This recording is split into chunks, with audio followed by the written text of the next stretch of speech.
Now to get out of here in the least awkward way. Welcome back to another episode of the BMW 3.0 CS E9 1972, whatever you want to call it, restoration project. Just finishing up the final dismantling of the BMW before it goes to get blasted by walnut shells. We've got a couple things left. We are working on getting the liner out. Electronics in the back windows is causing us a bit of problems getting the windows out. But we realized we have to take the motors out to get the windows out. That's gonna go. The dash, finally we've got some better instructions on how to get it out without treating it like it's a demolition derby. So we're gonna treat it, as one fellow E9er said, treat it like an archaeological dig, which clearly we have to do a better job of. I got a couple things to make the job a little bit easier, because one of the biggest things that's been holding up the process is when I've been going to take out the grille, for example, the bolts have been seized and I can't do anything about it. So I got liquid wrench, which I got from Princess Auto, as well as this 8-piece screw extractor set. And so I'm hoping that with that, it loosens it up a little bit. We'll see what happens. And then if not that, drill at the head and use the extractor set to get the screws out.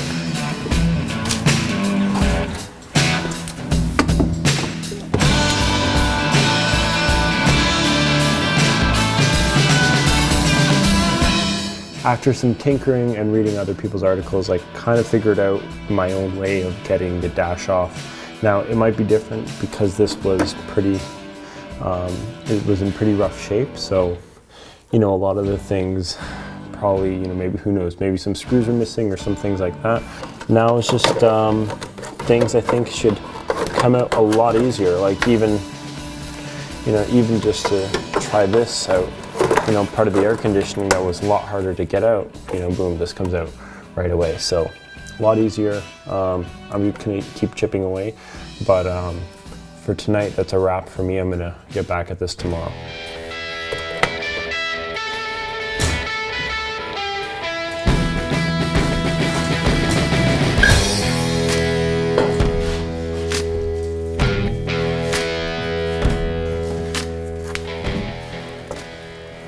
Nice and comfy in here.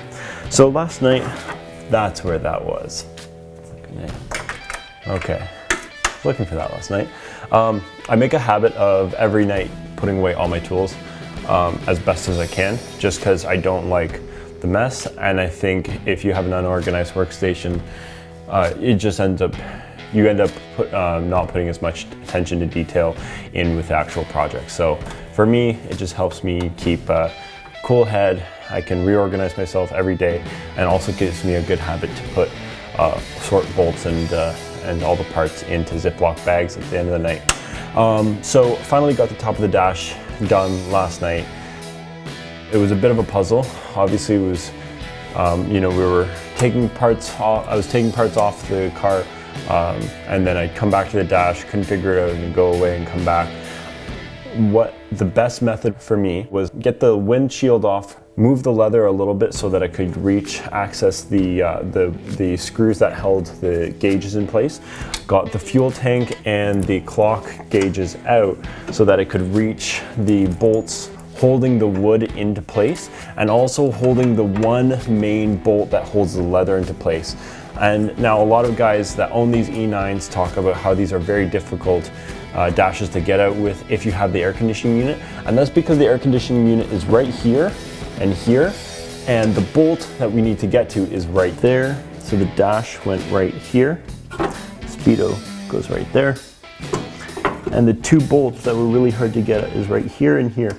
As you can see, the air conditioning unit is right here, so that gap is really not that much. I just pretty much had to either go in here and try to wrench, but the gauges were here. So once I got these out, literally put a hand in through and loosen it, made a huge difference.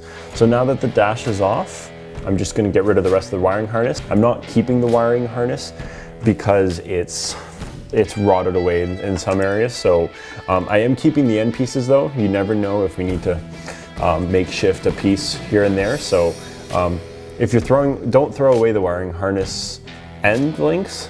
try to keep those, as many as you can, as well as the bulbs that go in the speedo and everything like that. Now that the dash is removed, I can finally remove the air conditioning unit. Makes it a lot easier to just slide them right out. And then the headliner, the back glass, and the front grille, and a couple of the remaining pieces of the engine bay, such as the steering column and such. But it's all finally coming out. I was able to clear under the dash and the driver's seat a lot today. One of the problems when I was trying to clean out the engine bay was this bolt is seized at the nut, so I couldn't unscrew this. So what I ended up having to do was unscrewing this from the brake pedal, removing this giant bolt that was connected under the dash, and once I got that out, I was able to just pull this whole thing right out.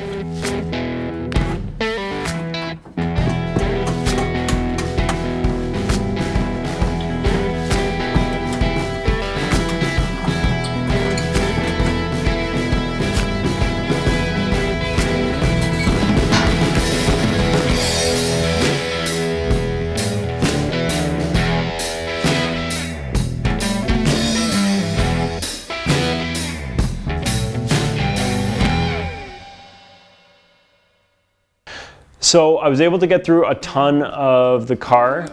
I'm going to be working on these windows tomorrow, Friday, as well as a couple other things to get the final things out. I was really on a roll over the past couple of days. The dash really held me up, but what can you do? The cool thing is the channel's really pushing me to move forward and always keep fresh content. Clearly, from my first episode of thinking, yeah, we'll just dismantle this in like a day, stripping out everything, getting ready to strip the car down to its bare bones. Hopefully we're gonna get it walnut blasted next week sometime. Yeah, I don't know what I was thinking. I was like, you think that you think that it's gonna be an easy thing to just take apart the car, because I thought, I picked up the car mostly dismantled. No, there's, the wiring harness that you've got to get out the back, and then you've also got to get, then you think that it's just going to be an easy inside job to get the dash out, but then you've got to work on the brake and steering column to get that out. So it's really cool to learn the schematics of a car in a very hands-on way. So, I've always understood the principles, but you don't really fully understand until you start yanking out a steering column and you understand how everything is connected. Next week, I'm hoping the episode is going to be on blasting this guy, but if not, then it's going to be another cool episode. So stay tuned. Thanks so much. Don't forget to like, subscribe, share. Thanks so much, and catch you later.